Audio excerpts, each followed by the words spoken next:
6장, 골로새서 2장 6절부터 7절. 밥 버포드라고 하는 분이요, 하프타임의 고수들이라고 하는 책을 썼습니다. 이 책에는 인생을 전반부 인생과 후반부 인생으로 나누어 설명하거든요. 그런데 전반부와 후반부 인생 사이에 하프타임을 제대로 가져야 후반부를 잘 마무리할 수 있음을 강조합니다. 우리가 잘 알고 있듯이 축구 경기만 보아도요, 전반전이 끝나고 나면 15분 동안 하프타임이 주어지지 않습니까? 이 시간이 선수들에게는 대단히 중요한 시간이죠. 이 하프타임 때 감독과 선수들이 전반기 경기를 잘 분석하고 후반전을 위해서 새로운 작전을 짜는 그런 시간이 하프타임입니다. 마찬가지로 인생의 하프타임을 잘 활용해야 인생의 경기에서 승리할 수가 있는 것이죠. 여러분, 오늘은 7월의 첫 주일이며 맥주 감사절입니다. 금년의 반절이 벌써 지났어요. 이 시간 한 해의 하프타임을 가지면서 상반기에 베푸셨던 하나님의 은혜를 깊이 감사하고, 또 어떻게 하면 하반기의 삶을 잘 살고 승리할 수 있을 것인가를 깨닫고 도전받는 시간 되기를 간절히 소원합니다. 우리는 지난 주일까지 한 달간 복음에 대한 메시지를 계속 들었습니다. 구원은 예수 그리스도를 통해 주시는 전적인 하나님의 은혜임을 함께 살펴보았죠. 더불어 예수님의 보혈로 우리가 죄사함을 받은 것은 죄에서 자유를 얻은 사건이지만 죄 짓는 일에 자유함을 얻은 것은 아니라고 말씀드렸습니다. 그래서 왜 우리가 구원받은 성도로서 거룩한 삶을 살고 착한 행실로 살아야 하는지도 말씀을 드렸습니다. 오늘 이 시간에는 맥주 감사절을 맞이하면서 감사의 근본적인 이유로서 믿음의 삶을 말씀드리고자 합니다. 여러분, 믿음과 감사는요, 서로 연결되어 있습니다. 믿음을 가진 자의 자연스러운 모습이 바로 감사입니다. 누군가의 삶이 얼마나 믿음의 삶인지를 알 수 있는 좋은 기준도요, 바로 감사하는 삶을 사느냐 그렇지 않느냐로 구분지어 알 수 있습니다. 무엇보다 구원의 감격과 그 확신을 가지고 사는 분들은요, 하나님의 은혜에 감사하지 않을 수가 없는 거죠. 나 같은 자를 살리신 하나님의 구원의 은혜를 아는 자는 내가 예수님 믿는 것과 그 은혜로 지금도 믿음 생활하고 있는 것 그 자체가 감격이며 감사인 것이죠. 그래서 저는 여러분에게 이 시간 이런 질문을 하고 싶습니다. 얼마나 믿음의 삶을 살고 계십니까? 라는 질문이 아니라 여러분은 얼마나 감사의 삶을 살고 계십니까? 오늘 본문은 사도 바울이 골로새 지역의 교회를 향하여 믿음의 굳건한 삶과 감사가 넘치는 삶을 서로 연결하여 말씀하고 있습니다. 믿음의 방향이 곧 감사를 향해 있다는 것과 서로 연결되어 있음을 우리는 알 수 있습니다. 먼저 사도 바울은요, 골로새 지역의 교회 공동체를 향해 그들의 굳건한 믿음을 칭찬하고 있습니다. 오늘 본문은 아니지만 그 앞구절인 5절 말씀을 우리 다 같이 함께 읽겠습니다. 이는 내가 육신으로는 떠나 있으나 심령으로는 너희와 함께 있어 너희가 질서 있게 행함과 그리스도를 믿는 너희 믿음이 굳건한 것을 기쁘게 봄이라. 아멘. 힘든 상황 속에서도 믿음의 굳건한 삶을 살고 있는 골로새 교회를 향해 사도 바울은 기뻐하면서 그들을 칭찬하고 있습니다. 당시 골로새 교회는요, 이단 사상이 침투해 있었고 거짓 교사들이 복음 아닌 다른 것을 가르침으로 많은 교인들을 유혹하고 있던 때였습니다. 이에 사도 바울은 그러한 이단 사상에 넘어가지 않도록 권면하면서 예수 그리스도 안에서 믿음에 굳건히 서는 이 골로새 교회를 향해서 칭찬하는 거예요. 그리고 바로 이어주시는 말씀이 감사함을 넘치게 하라는 말씀입니다. 자, 그러므로 우리가 감사함을 넘치게 하기 위한 기본 전제는 바로 굳건한 믿음이라는 사실을 알 수 있습니다.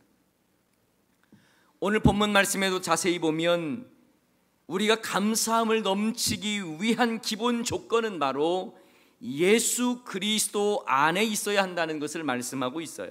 우리 6절 말씀을 다 같이 한번 읽어봅니다. 그러므로 너희가 그리스도 예수를 주로 받았으니 그 안에서 행하되, 바로 예수님을 구원자요 주님으로 받았으니 그 안에서 행하라는 말씀입니다. 여러분, 예수 그리스도 안에 있는 인생이 참된 감사를 할 수 있습니다.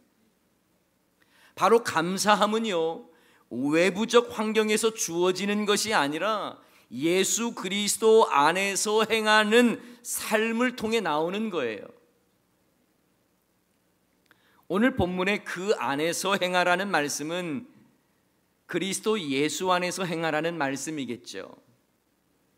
여기서 행한다라고 하는 말씀은요, 헬라어로 페리파테이테라고 하는 말씀인데요, 이 말은 보통 걷는다는 의미를 가지고 있습니다. 그리고 더불어서 산다라는 의미도 가지고 있습니다. 다시 말하면 그 안에서 행하되라는 말씀은 주님과 함께 걷는다, 주 안에서 산다라는 의미를 가지고 있는 것이죠. 그러니 감사는요, 바로 주님과 함께 사는 데서 출발한다고 말할 수 있습니다. 여러분, 주님과 함께하는 삶을 살고 계신 것으로 인해 감사하시기 바랍니다. 감사 조건이 외부의 화려한 환경 때문이 아니라 예수님 안에 내가 살아가고 있고 예수님과 동행하고 있다는 그 삶 그 자체에 있는 거예요. 주님으로 인해 감사하고 주님과 동행하는 인생이기에 행복한 것입니다. 어느 교회 집사님의 실제 이야기인데요, 이 집사님은 전도하는 일에 참 열심을 냈던 집사님이셨습니다. 당시에는요, 요즘처럼 그 아파트 전도가 어렵지 않았던 때였어요. 집집마다 벨을 눌러서 또 전도도 하고 교회를 소개하기도 하고 예수님 믿으라고 말하기도 하고, 이런 것이 어느 정도 자유로웠던 때가 있었습니다. 요즘은 그렇지 못하죠. 그런데 한 번은 집사님이 아파트에서 전도를 하다가 고등학교 때 동창을 만나게 되었습니다. 그런데 그 동창이 얼마나 좋은 집에서 화려하고 멋있게 살던지요, 그 모습을 보는 순간 전도하고 있는 자신의 초라한 모습이 눈에 보이기 시작하면서 갑자기 자신이 부끄럽다는 생각이 들더랍니다. 자신의 외출복과 비교할 수 없을 정도로 멋져 보이는 동창의 그 럭셔리하고 또 명품 메이커 옷을 보니까 마음이 상하더라는 거예요. 자신의 작고 오래된 집과는 비교할 수 없을 정도로 넓고 잘 꾸며진 동창의 아파트를 보니까 갑자기 마음이 상해 오더랍니다. 그래서 기가 죽어서 여고 동창에게 예수님 믿으라는 말도 제대로 못하고 그저 도망치듯 나왔다고 해요. 이후 이 집사님은 시험에 들었습니다. 학교 다닐 때는 나보다도 공부도 못하고 지질했던 이 동창이, 아니 남편을 얼마나 잘 만났으면 이런 호강을 하고 있나. 그 동창에 비해서 자신의 모습은 너무 초라한 것 같아서 그것 때문에 감사를 잃어버리고 낙심하게 된 겁니다. 그래서 전도고 뭐고 다 때려치우고 집에서 분을 지금 삭히고 있는데 하나님께서 자신의 깊은 내면에 이런 질문을 하시더랍니다. 내 안에 내가 있고 너는 나의 안에 있는 것, 그것으로 충분하지 않니? 라는 질문을 마음속 깊은 곳에서 받은 거예요. 순간 자신이 얼마나 지금 감사를 잃어버리고 불평하는지를 깨닫게 되고 하나님께 회개했다는 것입니다. 자신이 주님 안에 있는 인생임을 인하여 감사하면서 이제부터는 주님 때문에 감사하겠습니다 라고 고백했다는 것입니다. 여러분, 환경에 마음 뺏기고 비교의식에 자신의 존재 가치를 망각하면 자연스럽게 감사를 잃어버리게 되어 있습니다. 그러나 내 자신이 어떤 존재인지, 예수님을 주로 받은 구원받은 존재라는 것을 아는 믿음의 사람은요, 자연스럽게 감사가 넘쳐나는 것이죠. 감사는 환경에서 얻어지는 것이 아니라 믿음 안에서 그리스도와 함께 사는 저와 여러분의 삶 속에서 발견하는 것입니다. 그래서 감사가 넘쳐나는 거예요. 환경이 별로 감사할 일이 없어도 주님으로 인해 감사하고 또 행복한 것입니다. 헨리 모리슨이라고 하는 아프리카 선교사가 있었습니다. 그는 20세기 초 아프리카에서 40년이 넘게 선교 사역을 했던 분인데요, 그동안 이 선교사님은 이 선교 사역을 통해서 가족도 잃어버리고 건강도 잃었고 이제는 나이가 들어서 고향인 미국으로 돌아오게 되었습니다. 그런데 선교사님이 탄 배에 아프리카에서 코끼리 사냥을 하고 돌아오는 시어도어 루즈벨트 미국 대통령도 함께 그 배에 타고 있었던 거예요. 배가 뉴욕 항구로 들어서고 대통령이 내릴 때에 레드카펫이 깔리고 군악대의 빵파르가 울리면서 수많은 사람들이 환호합니다. 사냥 다녀온 대통령 일행을 환영하기 위해 나온 그들 사이에 당당하게 대통령은 지나갑니다. 그러나 헨리 모리슨 선교사가 항구에 내렸지만 그를 마중 나온 사람은 아무도 없었습니다. 순간 울컥해진 선교사님은 저녁 노을 진 하늘을 향해 이렇게 소리쳤다고 합니다. 주님, 이것이 내가 40년간 아프리카에서 저의 청춘을, 저의 건강을, 그리고 저의 일생을 바친 결과가 이것입니까? 갑자기 서운한 마음에 눈물이 왈칵 쏟아졌습니다.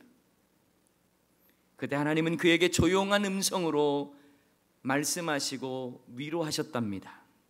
헨리야, 내 아들아, 너는 아직 고향에 오지 않았단다.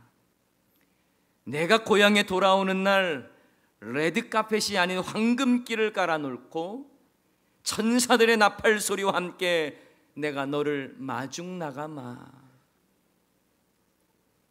사랑하는 성도 여러분, 무엇 때문에 감사하십니까? 아니, 무엇 때문에 불평하십니까? 지금의 환경 때문인가요? 그러나 꼭 기억하십시오. 우리가 기뻐해야 할 가장 중요한 이유는 우리가 그리스도 예수를 주로 받았다는 사실 때문입니다. 그리고 우리는 주 안에서 사는 자들이기에 감사하는 거예요. 이것이 얼마나 감사한 일입니까? 바라기는 저와 여러분이 예수님을 구주로 모신 자로서 주님 안에서 살아간다는 것에 깊이 감사할 수 있기를 주님의 이름으로 축원합니다. 이런 점에서 감사의 출발점은 바로 예수님을 모시며 주님과 함께 사는 것이라고 말할 수 있어요. 많은 분들은 감사는 무엇인가를 얻거나 채워지는 환경 속에서 나온다고 생각하지만 진정한 감사는 예수님과 함께하는 삶 속에서 나오는 것입니다. 자, 또 넘치는 감사의 삶은요, 예수님 안에서 자라나는 과정 속에서 일어납니다. 오늘 본문 7절 말씀을 보면 사도 바울은 예수님 안에서 자라가는 모습을 마치 나무가 자라는 모습처럼 표현하고 있어요. 우리 7절 말씀 한번 읽어볼까요? 그 안에 뿌리를 박으며 세움을 받아 교훈을 받은 대로 믿음에 굳게 서서 감사함을 넘치게 하라. 아멘. 여러분, 이것은 마치 나무가 잘 자라나면서 열매 맺는 모습처럼 보이지 않습니까? 나무가 잘 자라나기 위해서는 뿌리가 잘 박혀야겠죠. 그리고 줄기가 반듯하게 세워져야 하겠죠. 그리고 물과 양분을 잘 공급받아야 되겠죠. 그래야 열매를 맺겠죠. 그렇습니다. 감사의 삶을 살기 위해서는 무엇보다 예수님께 우리의 인생의 뿌리를 내려야 합니다. 예수 중심의 삶을 살아야 하는 것이죠. 믿음이 잘 자라나기 위해서는 유일한 구원의 길이요 소망이 되시는 예수님 중심으로 인생의 뿌리를 내리는 것입니다. 믿음이 성장하기 위해서는 예수님 안에서 뿌리를 두고 잘 자라되 좌우로 흔들리지 아니하도록 세움을 받아야 합니다. 세움을 받는다고 하는 것은 나 혼자서 내 맘대로 자라는 모습이 아니라 반듯하게 자라나기 위해서 지지대를 세우고 올곧게 자라나도록 세움을 받아야 하는 것이죠. 더불어 교훈을 받은 대로 믿음에 굳게 선다는 것 역시 나무가 양분과 그리고 물을 제대로 공급받아야 굳건하게 설 수 있는 것처럼 말씀의 교훈을 통해서 성장해가는 모습을 볼 수 있습니다. 그리고 감사가 넘치게 하라는 이 말씀은 이 열매를 맺는 것처럼 보이지 않습니까? 이처럼 예수 그리스도 안에 뿌리를 받고 세움을 받고 말씀의 교훈을 받아야 제대로 자랄 수가 있는 거예요. 그래야 감사의 열매가 넘치도록 맺는 것입니다. 혹시 여러분 중에 상반기를 보내면서 환경적인 어려움을 만났거나 여전히 고난 가운데 계신 분들 있습니다. 그러나 여러분이 예수 그리스도 안에 뿌리를 내렸고 잘 자라나도록 세움을 받았고 말씀의 교훈을 받아서 굳건한 믿음을 가지고 계신다면 여러분의 환경이 비록 힘들다 할지라도 감사의 충분한 이유가 되는 것입니다. 이처럼 믿음의 굳건한 삶은 감사가 넘치게 하는 그 역할을 합니다. 7절 하반절 말씀에 보면 믿음에 굳게 서서 감사함을 넘치게 하라. 굳건한 믿음이 넘치는 감사로 이어지는 거예요. 그래서 앞에서 제가 말씀드렸던 것처럼 믿음의 사람이 곧 감사하는 사람이며 감사하는 사람이 곧 믿음의 사람이라고도 말할 수 있는 겁니다. 사랑하는 성도 여러분, 여러분은 내 자신이 예수님을 구주로 믿어서 예수님 안에서 내가 행하고 있고 그리고 자라가고 있음에 인하여 감사하고 있습니까? 내 존재 자체가 하나님의 사랑을 받은 자로서 예수님 안에 살아가고 있음에 감사하며 살고 계십니까? 환경의 좋고 나쁨이 아니라 내가 예수님을 구주로 모신 자로서 감사하며 살고 있느냐는 질문입니다. 아무리 힘들고 어려워도 광야 같은 인생을 산다 할지라도 여러분, 이런 사람은요, 예수님을 구주로 모시면서 감사가 넘쳐나고 그것으로 인하여 감사하는 사람은요, 광야 같은 인생을 살아도 천국을 누리며 살아가는 사람입니다. 찬송가 438장에 보면 이런 찬양이 있죠. 내 영혼이 은총 입어 중한 죄짐 벗고 보니 슬픔 많은 이 세상도 천국으로 화도다. 할렐루야 찬양하세. 내 모든 죄사함 받고 주 예수와 동행하니 그 어디나 뭘까요?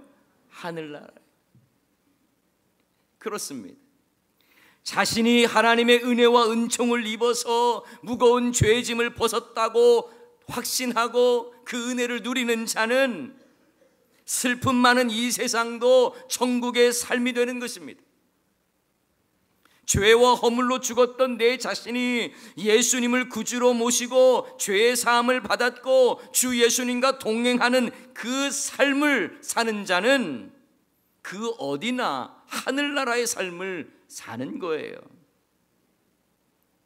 그러므로 우리 성도님들은 광야 같은 세상을 살아도 하늘 행복을 누리며 사는 자들임을 믿으시기 바랍니다. 이 땅에 두 발 딛고 살아도 하늘을 경험하고 하늘을 누리며 사는 사람이 바로 성도예요. 현실은 힘들고 고통 가운데 있어도 주님과 동행하며 천국을 누리며 살아가는 것이죠. 어느 여집사님이요, 갱년기와 함께 영적 슬럼프를 경험했다고 합니다. 집안일이 너무 귀찮고요, 몸도 마음도 지쳤고, 그러니 신앙생활에 기쁨도 잃어버렸습니다. 가끔씩 나도 밥 안 해주고 해주는 밥 먹고 싶다, 이런 생각으로 가득 차 있었어요. 그리고 늘 하나님께 불평했습니다.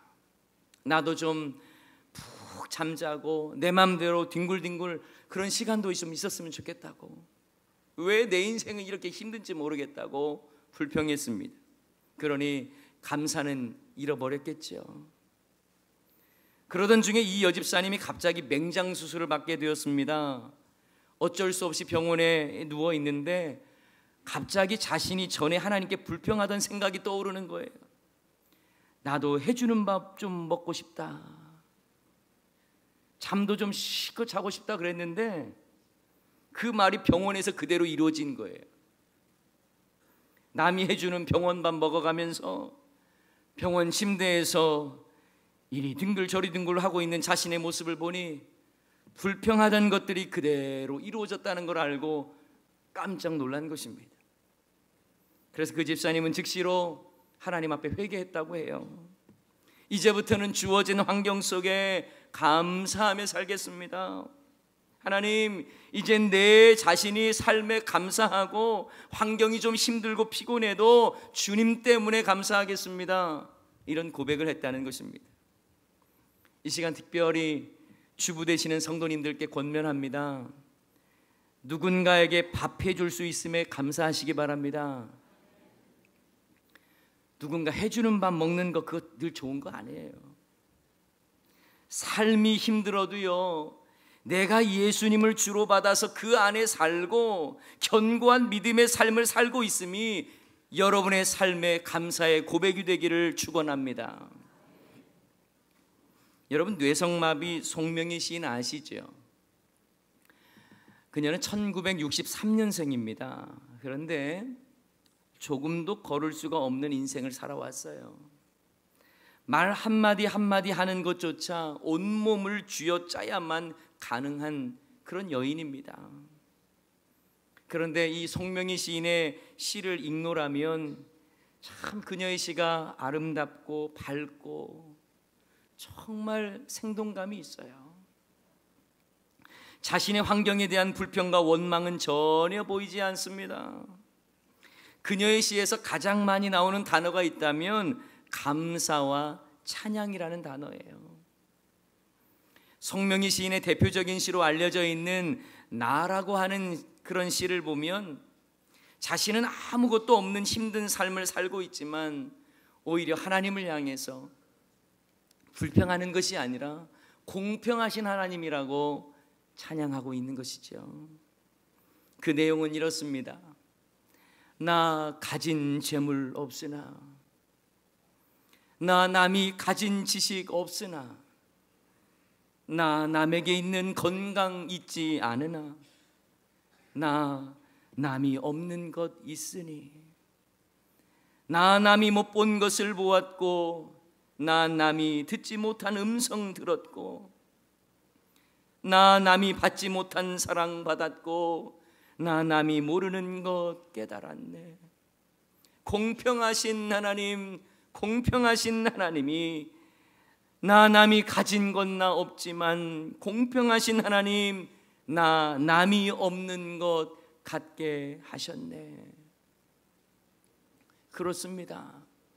이것도 없고 저것도 없고 가진 재물 없고 남들처럼 지식이나 건강을 가지고 있지도 않아요. 그러나 송명희 시인은 하나님을 향해 자신의 상황만을 탓하며 원망하거나 불평하지 않았어요. 오히려 공평하신 하나님을 찬양하는 것입니다. 왜냐하면 자신은 세상 사람들이 가지지 못한 것을 가지고 있기 때문이라는 겁니다. 남이 받지 못한 그 사랑을 나는 받고 있다라고 고백하는 거예요. 다른 사람은 듣지 못하는 하나님의 그 음성을 듣는다는 것입니다. 하나님의 그 넘치는 사랑을 받고 있기 때문에 나는 행복하다고 하는 표현이며, 그러기에 하나님은 공평하신 하나님이라고 찬양하고 있는 것이죠. 여러분, 예수님을 통한 구원의 은혜를 안다면 그 믿음의 고백과 함께 감사가 넘쳐나게 되어 있는 것입니다. 이런 점에서 굳건한 믿음과 넘치는 감사는 서로 연결되어 있습니다. 감사에 인색한 사람은 믿음이 부족한 사람이라고 말할 수도 있는 거예요. 사랑하는 여러분, 환경요, 물론 중요합니다. 그러나 주어진 환경 때문에 하나님을 잃어버리면 모든 것을 다 잃어버리는 거예요. 그러나 힘든 환경 속에서도 예수님을 구주로 모시고 주 안에 사는 자가 믿음 있는 자요, 또 믿음의 견고한 믿음을 가지고 넘치는 감사를 하는 사람인 것이죠. 인생의 광야는 무엇일까요? 거친들 메마른 땅과 같은 곳이 인생의 광야가 아닙니다. 인생의 광야는요, 하나님 없이 사는 인생입니다.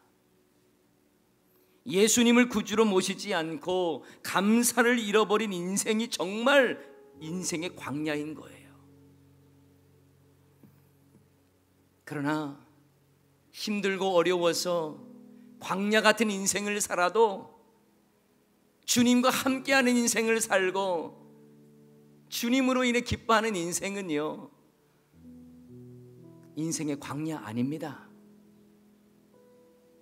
환경 때문이 아니라 주님 때문에 기뻐할 수 있기를 소원합니다. 환난 중에도 예수님을 주로 받았고 예수님 안에 살아가고 있는 그 넘치는 감사의 삶을 우리 모두가 살아야 하지 않겠습니까? 오늘 7월의 첫 주일 맥주 감사 주일입니다. 하나님의 베푸신 은혜의 손길을 기억하십시오. 그리고 나를 통해서 이루실 하나님을 찬양하십시오. 내가 예수님을 구주로 믿었고 내가 그리스도 예수 안에서 살아가고 있다는 것으로 인하여 감격할 수 있기를 바랍니다. 이런 굳건한 믿음이 저와 여러분의 인생에 넘치는 감사로 나타나기를 주님의 이름으로 간절히 축원합니다. 아멘. 여러분, 이 시간에는 동영상을 하나 보도록 하겠습니다. 제가 아주 오래전에 보았던 영상이기 때문에 화질이 좋지가 않습니다. 그러나 여러분, 그 내용을 보면서 송명희 시인의 이 찬양과 고백을 함께 볼 수 있기를 바랍니다.